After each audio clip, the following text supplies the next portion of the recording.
आता है जो सम्राट पंडित है उसका इतिहास उठा के देख लो आप। उसने जितने भी भगवानपुर के अवैध तालाब है, जितने अवैध निर्माण है, सब उसने किया है। और उसने तालिब लड़की के उसमें अंदर जा चुका हुआ और उसका केस चल चुका है वहाँ से। और पूरा मतलब ये देख लो, एक पहले तेल बेचता था, तेल से फिर वो जेल में गया, जेल में पूरा इतिहास उसका देख लो। फिर कहाँ से ये बना, इतने प्रॉपर्टी कहाँ से उसने बनाई, इतना साम्राज्य कहाँ खड़ा है। एक गलत आदमी, एक फौजी में पूरी जिंदगी में मकान भी बना पाया साहब, मकान भी मैंने लोन पर 20 लाख मेरे पास लोन है, अपना मकान बना। लेकिन एक छोटा सा वो करके इसने कहाँ से कहाँ पहुँच गया। और ये बोलता है मेरा पुलिस में पूरा पुलिस प्रशासन मेरे अंडर में साहब, मैंने कहीं देखा पुलिस सबसे ज़्यादा घाट है साहब। मैं जाऊँ तो जाऊँ कहाँ। तो आप सीएम साहब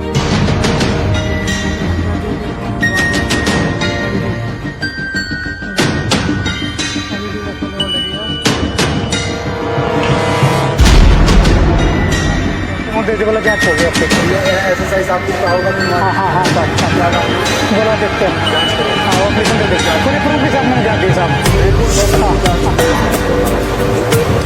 मेरे पास पूरा प्रूफ है पूरा। रिटायरमेंट फौजी हो, मेघरा सैनिक, गांव मेरा सेक्रेटरी है।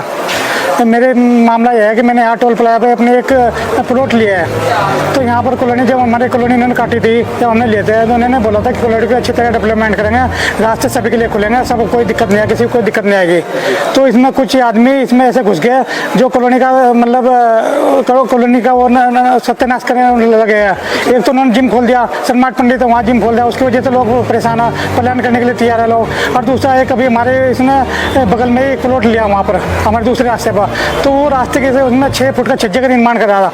और दूसरा जो रास्ता है, जो रास्ता बनता गया पूरा कॉलोनी के लिए रास्ते होते हैं, उसको पूरे को छाप कर अपने उसमें वो कर रहा। कौन कर रहा है? सम्राट पंडित।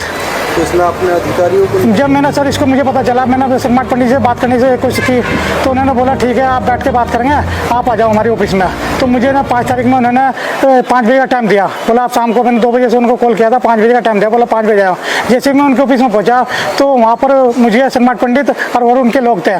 तो उन्होंने बोला ठीक है भाई नीचे देखते हैं, मैं सर देख लो आप मेरे जो प्रॉब्लम है देख लो। तो जैसे मैं वहाँ गया तो मैंने बोला भाई साहब आपने जो छज्जे है, आपने जो 6 फुट का छज्जा निकाल लिया तो गलत है।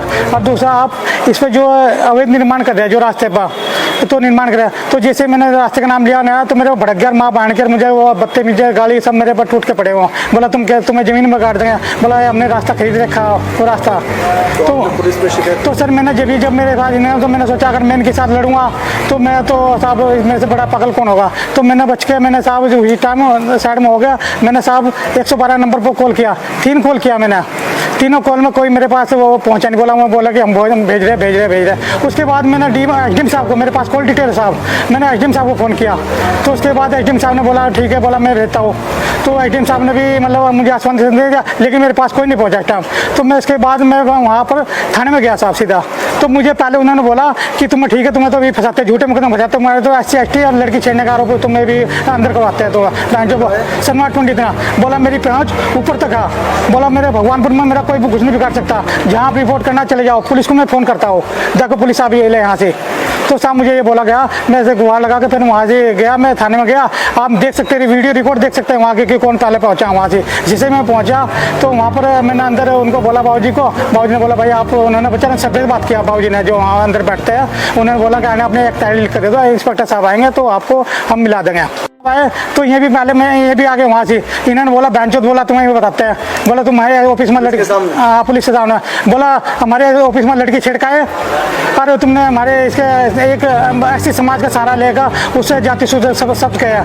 तो मैं बोलता हूँ कि अगर उसको आमने सामने की लड़ाई लड़नी है तो वो मेरे से लड़ लो। ऐसी समाज की बहन बेटी को लेगा बीच में, ऐसा मत करो। ये किसी भी समाज की गरीब बेटी है, उनका सहारा लेकर अगर ऐसा करेगा। मैंने अपनी बात इनको बताई कि साहब मेरे साथ ये घटना साहब, मेरी किसी ने मदद नहीं की, पुलिस ने किसी ने मदद नहीं की। मैं आपसे मतलब प्रशासन से गुहार है कि मुझे प्रशासन से उम्मीद की, इंसाफ की उम्मीद है कि अगर नहीं आप वो करते तो एक फौजी क्या करेगा साहब, फौजी परेशान होगा। मेरे घर पर जाके मेरी वीडियो ली जाए साहब, और मेरे को घर पर, मेरे घर में दहशत का माहौल है सब, मुझे डरा धमका जा रहा, बोला हम वो कर देंगे ये कर देंगे, तो मैं सबसे मतलब वो करा जा रहा।